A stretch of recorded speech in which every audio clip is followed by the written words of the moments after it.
নমস্কার, সালাম। আমি মোস্তাফিজুর রহমান, একজন পলিটিক্যাল স্ট্র্যাটেজিস্ট। রাজনীতিতে আবেগ নয়, সংখ্যা কথা বলে। আর যে সংখ্যা বোঝে সে খেলা নিয়ন্ত্রণ করে। আজ আমি বিধানসভা কেন্দ্রভিত্তিক ভোট পার্সেন্টেজ এবং ভোট সুইং নিয়ে এমন বিশ্লেষণ তুলে ধরব যা শুধু তথ্য নয়, ক্ষমতার বাস্তব মানচিত্র দেখাবে। আজ আলোচনা করব ইংলিশ বাজার বিধানসভা কেন্দ্র থেকে, যা আপনাকে সঠিক ডাটা এবং আউটকামের উপরে সঠিক একটা নির্ধারণ করতে পারবেন। চলুন আসি প্রথমে 2021 সালে যে পশ্চিমবঙ্গ বিধানসভা নির্বাচন হয়েছিল। ইংলিশ বাজারে কে কত পার্সেন্টেজ ভোট পান সেই সমস্ত জিনিস নিয়ে আমি আলোচনা করি। আশা করছি আপনারা সবাই জানেন যে 2021 সালে যে পশ্চিমবঙ্গ বিধানসভা নির্বাচন হয়েছিল সেটা বিশেষ 8 দফায় অনুষ্ঠিত হয়। সেই ক্ষেত্রে উইনার হয়েছিলেন বিজেপি, যেখানে 49.96% ভোট পেয়ে প্রথম স্থান অধিকার করেছিলেন, যেখানে 1,07,755 ভোট পেয়ে কিন্তু বিজেপি 2021 বিধানসভা ইলেকশন কিন্তু জয়ী হয়েছিলেন। সেখানে টিএমসি সেকেন্ড পজিশনে ছিলেন, 40.64% তারা পেয়ে জয়ী হয়েছিলেন। তারা 87,656 ভোট পেয়ে কিন্তু তারা সেকেন্ড পজিশনে ছিলেন। সেই ক্ষেত্রে আমি যদি বলি থার্ড পজিশনে সিপিএম এবং কংগ্রেসের জোট প্রায় 5.08% ভোট পেয়ে প্রায় 10,953 ভোট তারা পান কিন্তু 2021 ইলেকশনে।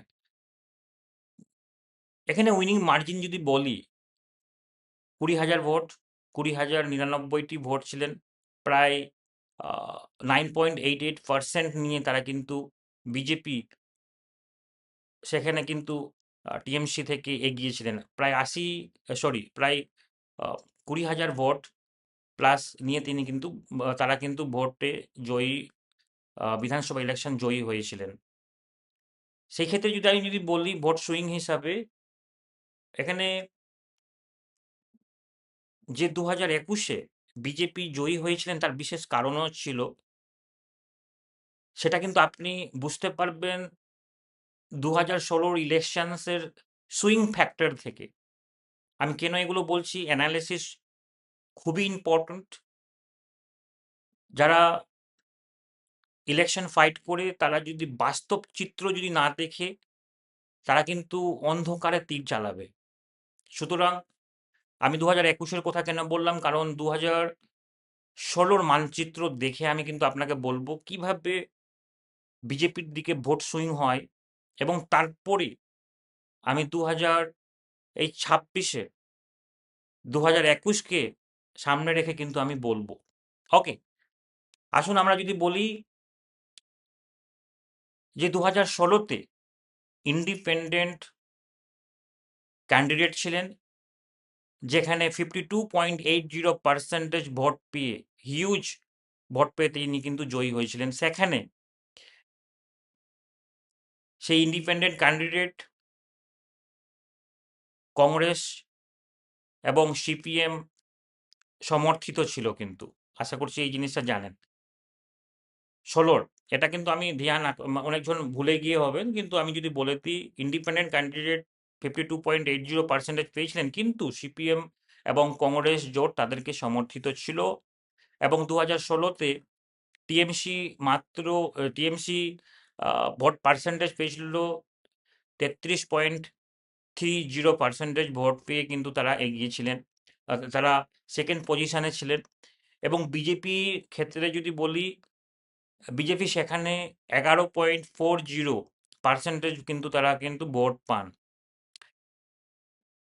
এখানে আমার বলার উদ্দেশ্যটা কি, আপনি যদি 2021-এর রেজাল্ট দেখেন এবং 2016-র কম্পেয়ার করেন, যেখানে 2016-তে বিজেপি ভোট পান মাত্র 11%, সেখানে 11.40% বিজেপি ভোট পান, সেখানে আপনার 2021-এ 49.96% কিন্তু সে কিন্তু ভোট পায়।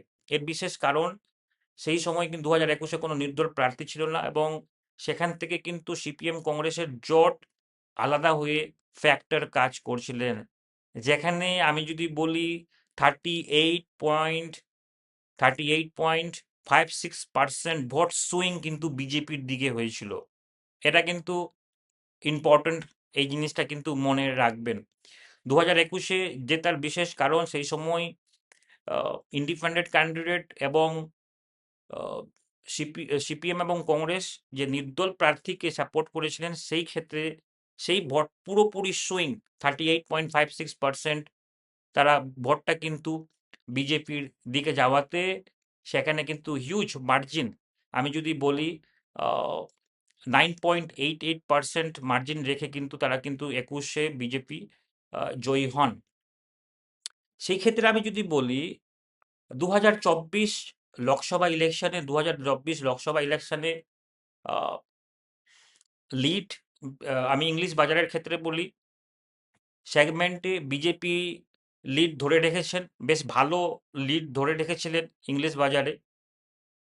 এবং সেই ক্ষেত্রে আমি যদি আমাদের এই বর্তমানে 2026-এর ক্ষেত্রে যদি আমি যদি বলি, এর সমীকরণ পুরোপুরি ভাবে পরিবর্তন হয়। সেই ক্ষেত্রে আমরা কনসালটেন্সি, বিশেষ করে আমি পলিটিক্যাল কনসালটেন্ট বা আমি পলিটিক্যাল স্ট্র্যাটেজিস্ট হিসাবে